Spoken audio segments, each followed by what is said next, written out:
Mga igsoon ko diyan ni Kristo, mayong good morning kaninyong tanan. Sa tinuod lang,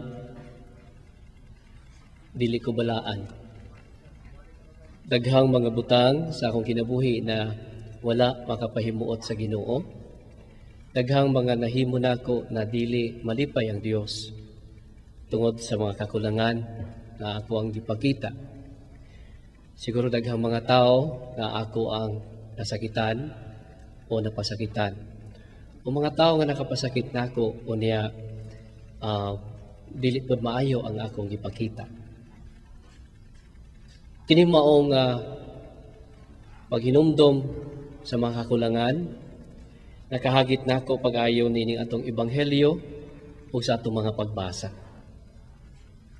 Aron nga mas tuhop nato ang mahinungdanon o pagkaanindot ni maong ebanghelyo nga ato nadungog og ang mga pagbasa mga igsoon. Mas nindot siguro kung hatagan nato og background ang ato ang nadungog. Kay kung maatay background, mas dali nato makita ang kamahinungdanon sa maong pagbasa. Kini gikuha sa ebanghelyo ni San Lucas.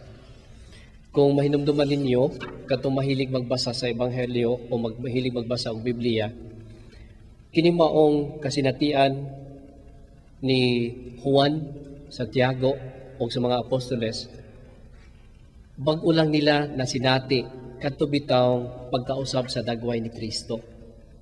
Katong, kung nakadungog mo katong transfiguration.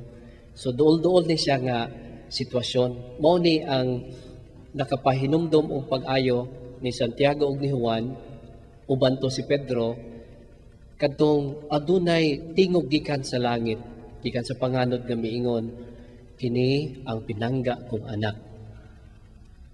Pamati kamo kaniya, nalipay ako kaniya.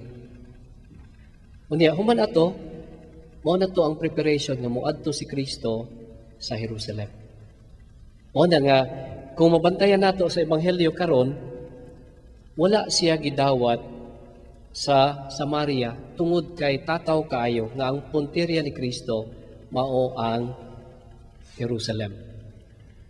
Ya unsa may hinungdan niini?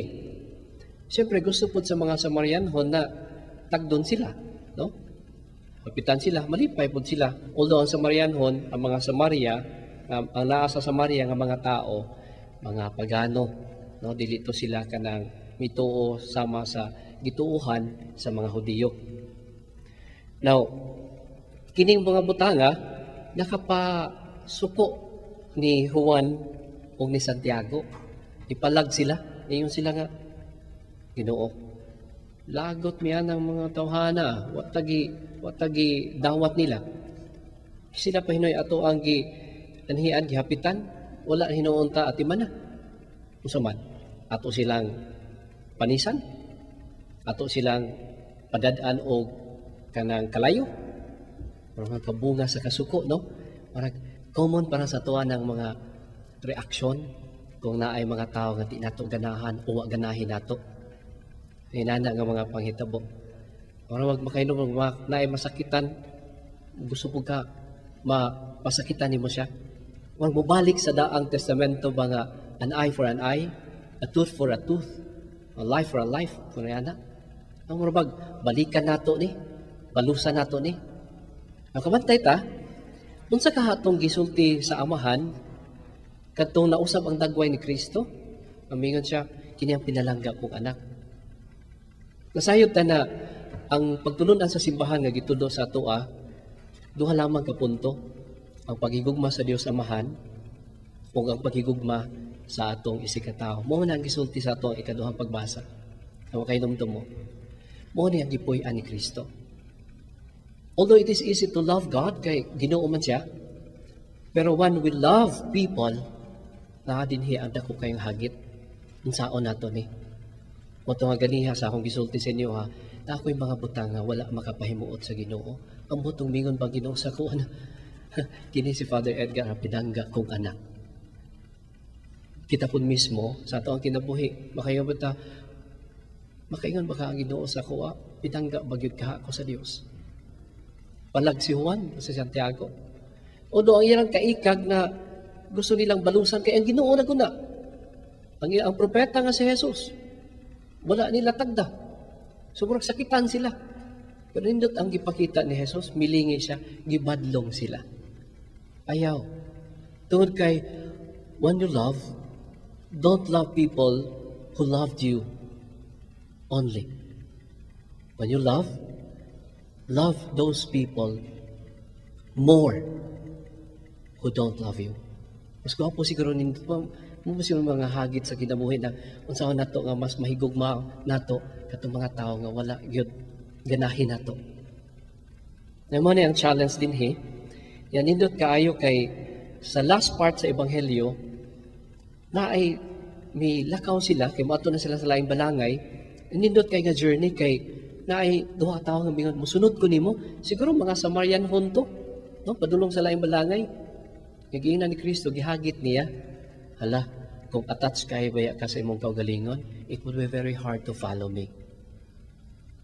Sabi tayo mga tao na, magabantay sa tuwa karon sa panahon nato, we become too selfish. Kanunay lang ako. Kung sa usahay sa among pagkapare, makayon mi na, ako anang hinimo, ako'y nagpabuhat anak, ako'y nagpausap anak, ako anak, ako. Wala makauna-una ba na, ay, ato day na. Ako, instrumento lang. Tungod na nato. Gwapo paminahon kung ato, no? Unang usahay ka ng, dili ta mahimong hingpit nga magmalipayon sa ato ang paglawig nining kalibutan tungod kay nahulog nga gusto nato sentrohon ta. Ako cute ko, gwapo ko, sexy ko, ako rin gustong tanawon. We don't appreciate anymore other people. Yung mo ni ang isa sa mga nakita nga kakulangan sa mga tao samtang kita nagalawig. Now, pag-ingon ni Kristo din nga let the dead bury the dead. But, kung mabago ka, kung gusto ka mag-usab, kung gusto ka makonberte, kung gusto ka mahimong magbangutan tungkol sa imong mga kapaitan kaniadto, mo nahitabo na to. Kanahuman na to, ang imong past, labay na to. Ayok ka nang balik-balik ka, ayaw to puting kaya kanunay, kay ganuman, dili ka katubok. Kaya magsige magkakinumdom sa imuhang daot ka nahimo. Magsige magkakinumdom sa mga sayop na imong nabuhat. Unya kung maunay kanunay imong duman, o sa may tabo nimo, magsige kag hilak, magsige tulo imong luha, sabay imong sipon. Unya kung inana, di ba murag magdaghan kayo mahugaw, imong ilong, imong mata, no? Pero na, kung magsige tulo imong luha, o sa may tabo nimo, di ba mo blurred imong pananaw, dili na tinaw, dili na hinlo. Pero kung makaingon ka, let bygones be bygone. Let bygones be bygone. Kalimtan na ako to. Or minta nga, ako na tong ilubong sa kalimot, akong paningkamutan, na mutubo ko, mupadayon ko. Kini ang gusto nga ipahayag sa Dios sa ato, Nini atong ebanghelyo. Of course, ang pinakanindot nga hukta nato, samtang nadungog nato ni atong paningkamutan nga mapuy-an, mao nga to ang pagtuo sa yaha. Kaya nako ni. Pwede ni. Mausap nako ni. Mahigugman ako ning tao nga naglisod mahigugman ako. Of course, ang isa sa mga kanang gitawag nato nga